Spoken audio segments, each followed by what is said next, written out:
All right. Well, I don't know if I'm on the stage yet or not. I'm assuming I am. So, just want to start out with a quick question. How did the bad marketer get a job churning butter? He had a high churn rate, right? Yeah, I don't think I'm that funny either, but I thought I'd start out with that. But yeah, so today we're going to be taking a look at a real life Facebook ad account.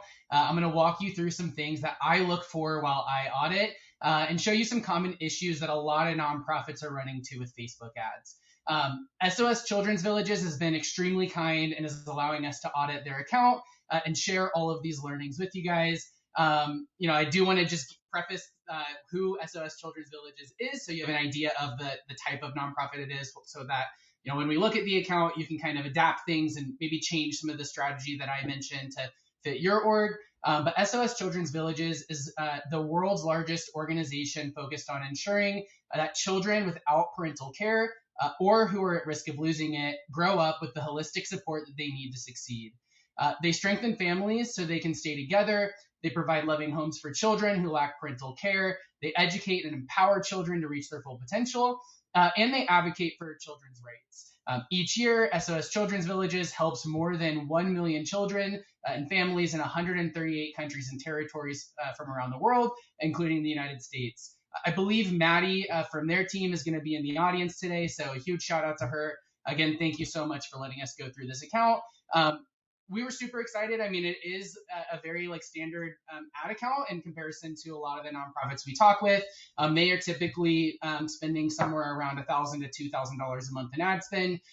Year end, they typically do spend a lot more, like most organizations. But for time's sake, for today, we're going to really just focus in on their most recent campaign that they ran for Mother's Day, and then kind of walk through even the current campaign they have running, ultimately remarketing to those people. So we can go ahead and dive in, and I will share my screen if it's not already sharing. So I know in the Google Ads session it was like a little blurry, so hopefully it's coming across clear for you guys. But like I said, we're going to go ahead and dive in. So when it comes to auditing an account, one of the first things I always want to do is double check, are we tracking? Are we measuring things, right? As a marketer, it's important to test our ideas, but we can't really improve anything if we're not already measuring it. So the first thing that I'm going to do here is I'm going to dive into the events manager, which you can do by going to all tools, and then you'll see something that says events manager, to kind of see are they tracking anything at all, right? That is the number one question. Are they tracking anything? And the second question is, are they tracking things correctly? So I can see that this organization, SOS Children's Villages, does have events that are up and tracking, but upon further review, if you go over to settings, you can come down here. I can see that it was set up through automatic events. This is definitely something that I would discourage most organizations from doing. It can be helpful if you really have no idea how to set up Facebook tracking through the pixel manually, but it's going to be really limiting, right? It is an AI, and while Facebook AI is really, really solid, it doesn't know everything about your organization and what's most important to you. And a lot of times as a nonprofit, we have so many different types of donation platforms that are trying to integrate with our site, and Facebook doesn't really understand that whole flow. And so what we end up seeing a lot of times is, Facebook will try to say, hey, I think people going to this site are adding, a donation to their cart they haven't checked out yet. And in reality, it's sometimes just a website page that mentions the word donate and isn't related to the donation page at all, not to mention a whole host of other issues. I always recommend setting up that tracking manually, especially nowadays where we're limited to only tracking 8 events. This is really important, right? So back in the day, we could track not necessarily an unlimited amount of events, but definitely a lot more than 8. And in the case of a nonprofit, right, there's so many things that you all are doing, and it's important to track all of them. But if we're limited to only 8, we do have to pick and choose. Just for a donation alone, I don't want to just see did people donate, but I want to see how many people did hit that donate page and add to their cart, or how many people added to their cart, but our donation form was way too long, and so they end up dropping off before they ultimately convert. That's super helpful data, but that alone is 3 events, and that's for one of my donation asks. In the case of SOS Children's, They have the single-time donors, they have the monthly donors, they have a child sponsorship program, they have an e-shop. If you're an organization that has volunteer opportunities, we do have to pick and choose. So that manual tracking is going to just give you a lot more freedom to like track the things that you actually want to track. Along the same lines over here, right above event setup, I can see that automatic advanced matching is on. This is definitely a good thing. Automatic advanced matching essentially just allows your website to communicate with the Facebook pixel and will tell Facebook that the people who clicked on these ads actually are on the site, and vice versa, to help ultimately allow your remarketing audiences, if you're remarketing to people that are on your site, work that way too. And then the last two things with tracking. So we talked about manual tracking setup, but even still with manual tracking in today's world with privacy, we're still losing a lot of data, right? And it was either March or April of last year, maybe May, iOS 14.5 came out, which created a whole host of issues for marketers, where it now allows individuals to opt out of tracking. And the numbers on that are really high. In the first couple of weeks of adoption, it was like 96% of people were opting out. That's crazy. But even today, on average, only about 25% of users are staying opted into tracking. And so what this means, right, is your ads can be hitting those people that opted out, but if they click on that and they go to your website and they donate, we're missing out on that data. So a lot of our campaigns will look like they're performing a lot worse than they truly are, which is really hurtful for optimizations, because we might be looking at a campaign and saying, it's not really getting a positive return on ad spend, or it's just like a one-to-one return, so I'm going to cut the campaign. But if we had that other 75% of data, we could have had a 2x, 3x, 4x ROI, and that would have completely changed our decision. So there are two ways around this. The best way would be through the Conversions API.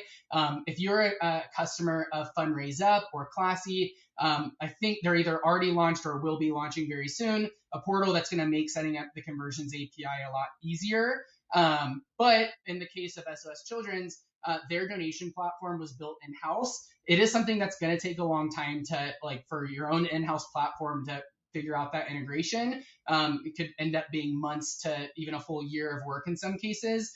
So in their case, CAPI is not going to be a possibility. The one thing that they could do, though, is something called offline conversions. And sorry, before I go to offline conversions, just to give more context on CAPI, essentially what it's doing, right, like with the iOS issues, it's making the cookies not work anymore. So if they've opted out, they click on the ad, they go to the website. Facebook can't tell that they do anything on your website.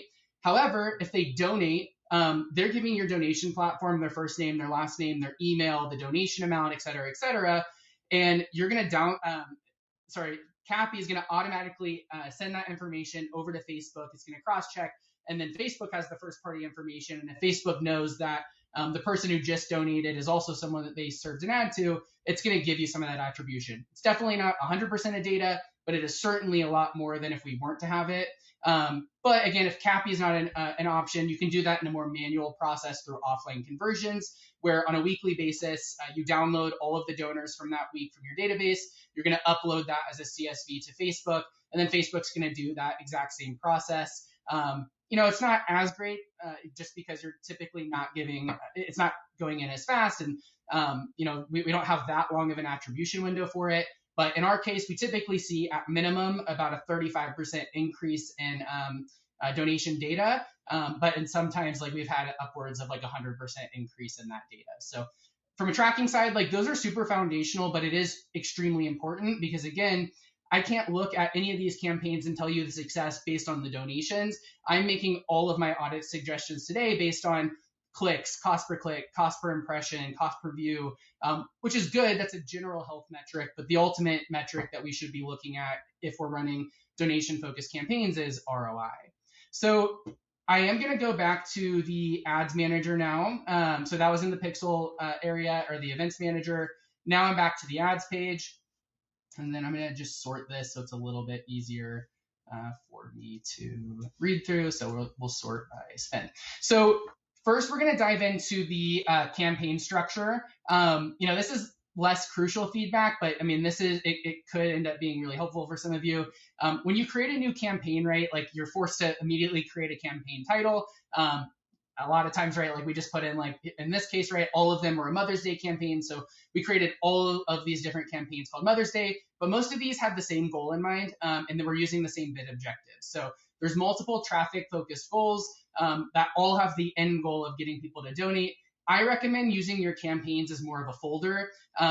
So if you're using the same bid objective, like this Mother's Day test audience display, and this Mother's Day test audience display probably could have been linked together into one ad or one campaign, which does make optimization a little bit easier. It's not the end of the world if you want to do it this way. Like some people like a messy room, that's okay. But it is something that I do recommend, like really trying to categorize your campaigns a little bit more. And then the other thing here, right, at the campaign level, it's where we're choosing our bid objective. And all of these campaigns are using something called campaign budget optimization, which is a feature right here. So essentially they're telling Facebook, hey, I want this campaign to spend a total of X amount of money, or I want this campaign to spend $300 a day, whatever it might be. But they're going to create multiple different ad sets targeting different audiences. Campaign budget optimization is going to look at the data in those first couple of days of those ads running. And if we're telling Facebook to optimize for the most amount of traffic possible, sometimes ad sets get an unfair representation based on their audience size. So if I were to actually dive into this campaign and look at these ad sets, I'll sort by the ones that were spent the most. We can see that Facebook ultimately chose child development and human rights audience as the best audience and put way more of the budget there than anywhere else. So top 25% income mothers ended up getting cut off fairly early. Father and Mother's Day got cut off early. Lookalike ran a little bit longer. But what's funny, right, is like the ultimate goal here is getting people to click on the ads. And if you look at data around, let me sort by performance and clicks. If you look at data on like the cost per click, child development and human rights actually ended up being one of the more expensive cost per clicks, where something like top 25% income mothers got cut off early, but it had one of the lowest cost per clicks. And a lot of that comes down to audience size. So the larger the audience you're targeting, and we're going to come back to this in a second, the larger the audience you're targeting, the cheaper your cost per impression becomes, the cheaper a lot of times like the ability to reach people is obviously bigger there as well. And so if we're telling Facebook, hey, I want the most amount of people to see this as possible, I want the most amount of clicks as possible, it's going to favor the bigger audience. And if you have a smaller, more defined audience, it's just not going to get a fair chance. And I can open that up and even just show you guys like the audience size here.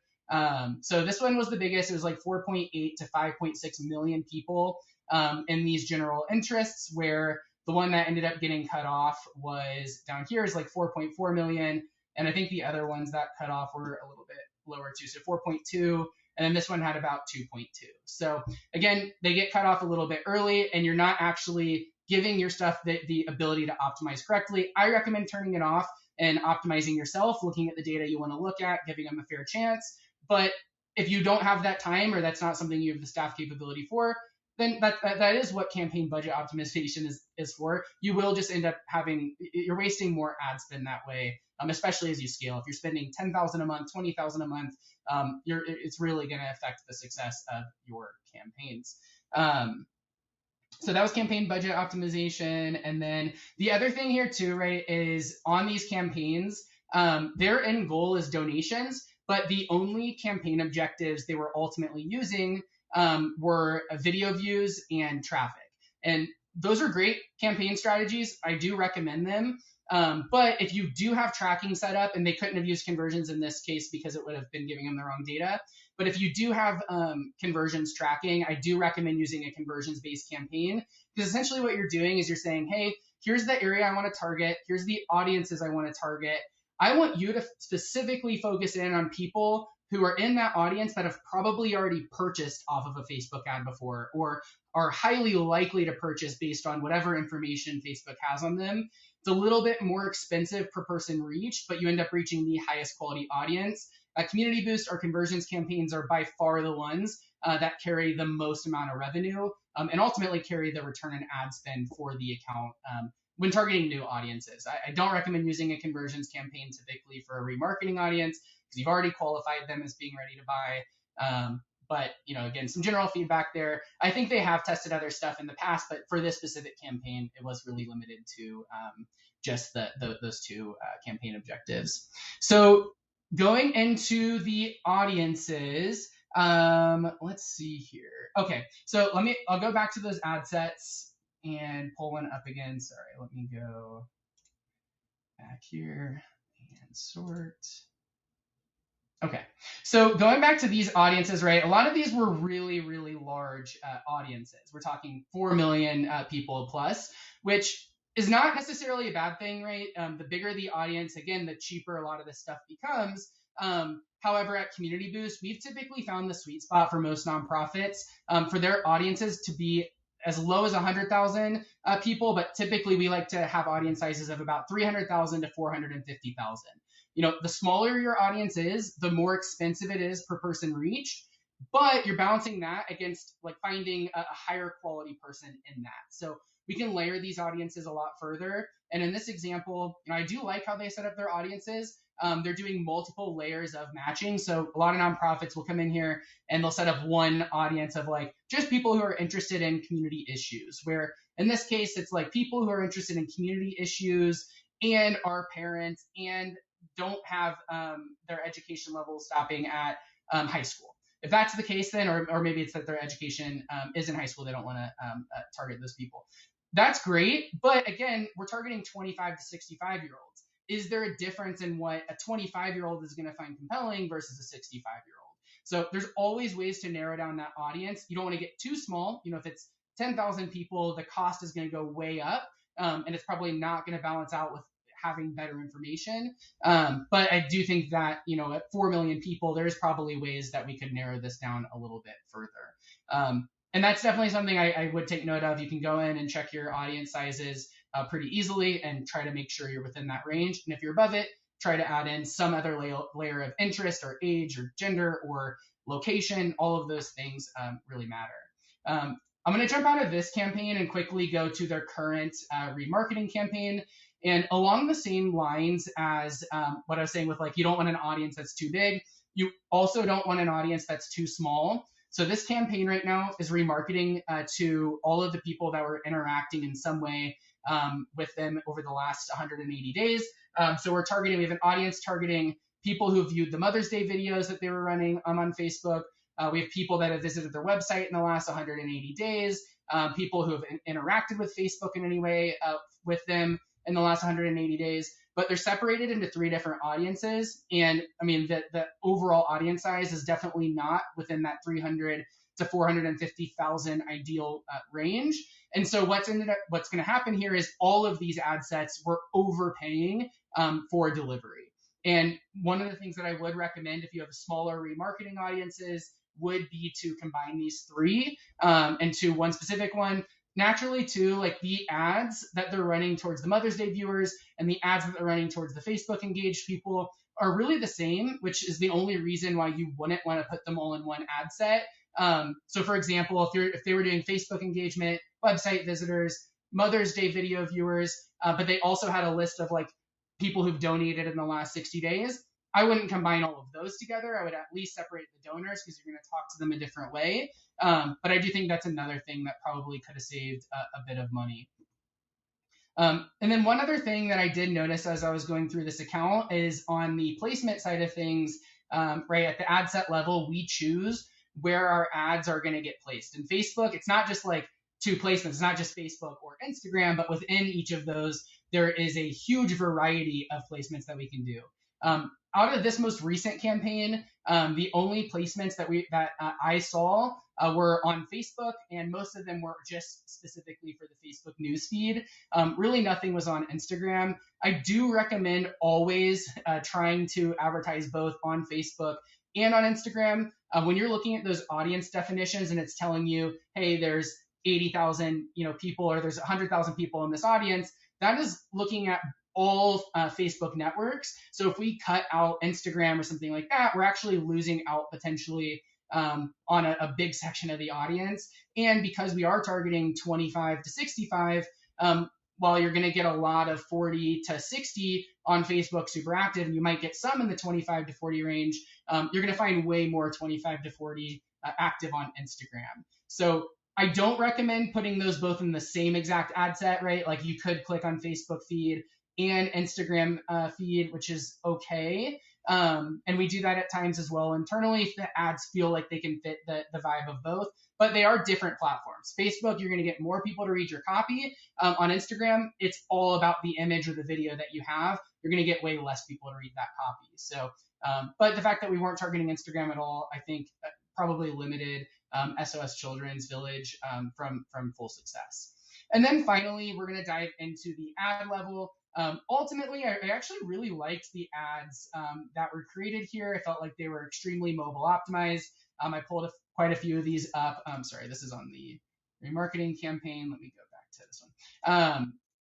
I pulled them up on my phone. Most of them, I didn't even have to click like see more. It showed me everything I needed to see once it loaded. That's great. And there was A/B testing going on. They were testing the different images, which is great. But the one thing I do have feedback on is while the A/B testing was good and I felt like the copy was pretty good, there wasn't any testing of that copy. It was only testing of the imagery. So all 16 of these ads is going to say every child deserves to feel the warmth and comfort and joy of a parent, et cetera, et cetera. It's the same for all of these. And that call to action is the same for all of them as well. And it's important to note that what is going to be compelling to the Father's and Mother's Day interest audience versus the look like 1% of your current donors versus the top 25% of income demographics, it's going to be different. So yes, it's important to test our images, but it's really important to test that copy to see what is going to resonate with different audience segments. And with the call to actions, this is like a community boost anecdote. Donate now is great because that is your ultimate goal, is to get them to donate. But we found that learn more as a call to action actually gets a lot more engagement, which, the conversion rate is a little bit lower because of people maybe not wanting to donate. But ultimately, we actually see higher overall return through a lot of times those learn more call to actions. It's not every time, but that is something that I think would have been really interesting to test in this scenario.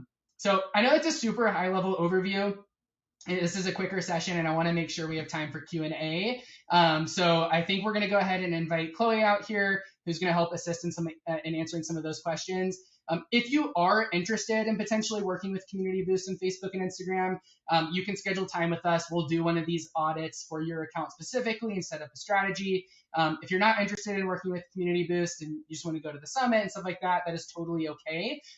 We will also, if it's not already been posted in the chat, we will be sharing with you guys a link to an audit guide to allow you to do an audit on your own. And I think a poll will come up pretty soon, again, if it's not already, to give you guys those options. And yeah, I'll go ahead and stop here and open it up for Q&A.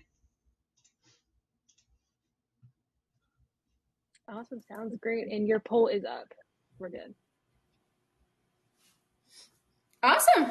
Well, we'll go ahead and get started. Looks like Grace wants to know, should we manage or create event setup and advanced matching before we add the Facebook pixel to our website? Or add the pixel first and then create the event setup, etc.? So a little bit of both. So when you initially create the pixel, that is when you're going to turn on the advanced matching. So that's all going to kind of happen at the same time. From there, what I would do is put the pixel on site. That way you know which events you're wanting to track before you are going through all the event setup, just so you don't have to do it again. But ideally, these are all happening around the same time. They don't take a super long time as individual pieces. So ideally around the same time, but it's not super important for the order of operations. Awesome. And then Grace also says, sorry, do you or do you not recommend campaign budget optimization? And I realize I might have made that a little confusing because I did kind of say it's good for both things. Personally, we do not recommend campaign budget optimization because, we're an agency, right? We're spending a lot of time in the accounts. The manual adjustments are going to be way better in the long run.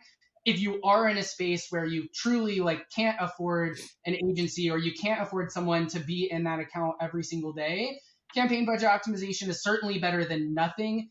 You're just not giving all of your ad sets a fair chance. And so what could happen is, you have one ad set and it's doing well, like Facebook is going to choose an ad set that's doing well, but you're losing out on the ability to have potentially had another ad set do better just because the audience size was smaller. And that's not a very fair A/B test at that point. And one thing with CPO as well is that if you are in the position where you are having to run with it on, there is the ability to add in like a minimum ad set spend. So if you are able to go in and set that minimum, that way you aren't having one ad set eat up all of the budget. There is a set amount for each one that can be helpful too if you're in the position where you have to have it on. Got it. Okay. And one more question says, how regularly should we be going through and auditing, iterating, and optimizing our ads? Yeah, so when it comes to optimizations, our rule of thumb is at least once per week. I do go through and generally recommend an overall refresh about once a month, just because once you do get to those optimized ads, that's great. But if people are seeing the same ones over and over, they're going to stop resonating. So from here, if it is an evergreen campaign, you can really build on what's already working and go in and refresh them about once a month. Yep. And I would say too, I mean, it's going to depend on your overall ad budget. If you're spending $1,000 a month and you're in there once a week, that's great. But you're spending $10,000 a month, like that's the amount of learnings in 1 month or 1 week that you would have potentially had over multiple months. So, it's going to depend. I would say if you're really only spending 500 to 1,000, once a week would be the bare minimum. It still would be helpful to be in there a bit more. But if you're spending 2,000, 3,000, 4,000, like our general rule of thumb is we want to spend an additional hour a week for every additional $1,000 you're spending. So, again, we have those organizations that spend $40,000 to $100,000 a month in ad spend. That does look extremely different than if you're spending $500. Definitely.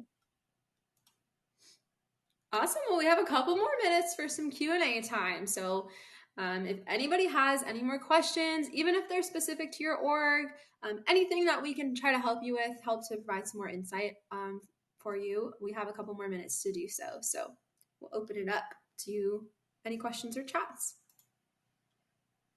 Let's see. Lisa just chimed in. She says, what's the lowest possible monthly budget to have any impact?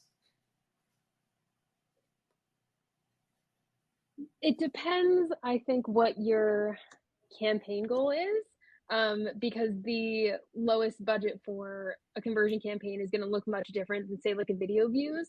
And so it's definitely going to vastly differ by campaign. I would say you need to be spent at least, I believe the minimum is $1 per day when you are launching new ad sets. And so at least $1 per day in every audience you are testing. But when it comes to a conversion campaign, if you aren't able to put enough budget behind it, I wouldn't expect it to perform very well. So if you don't have, I would say anything below like 400 or 500 maybe in a conversion campaign, at a certain point, you're just not going to see the conversions through. And so you would be really kind of throwing your budget into a hole that could be going somewhere else. So I would say it can be a bit lower for an engagement or a video views campaign, but those impressions and clicks do get more expensive depending on your campaign goals. All right. And a question from Grace. She asked, do you have nonprofit recommendations that offer excellent visual Facebook ads we can look at for inspiration? One of my favorite tools that Facebook offers is actually the Facebook ads library. So what you can do, if I can try to pull the link, but if you just Google Facebook ad library, you can go in and search pretty much any organization you want to see and see what ads are actively up and running for them. This isn't just for nonprofits, it's really for any organization in the space. So that's a really good tool to use when you're first starting to write your own ads, just to see what else is going on. Awesome. Yeah. And so another question, how many ads at a minimum should we run in each campaign? Yeah, so as a best practice, we usually say at least 3 or 4 ads per ad set. And so that's really going to depend on how many different ad sets or audiences you have running. But that's not to say all of these ads need to be completely different. Say you only have 1 or 2 images, but you want 4 iterations. You can switch up a headline. You can switch up the primary text. And that can really increase your overall number of iterations, but generally at least 3 or 4 per ad set, because we really never know which ad is going to be the one that gets picked up and does the best. So giving Facebook as many options as we can to have a successful ad is the best way to go.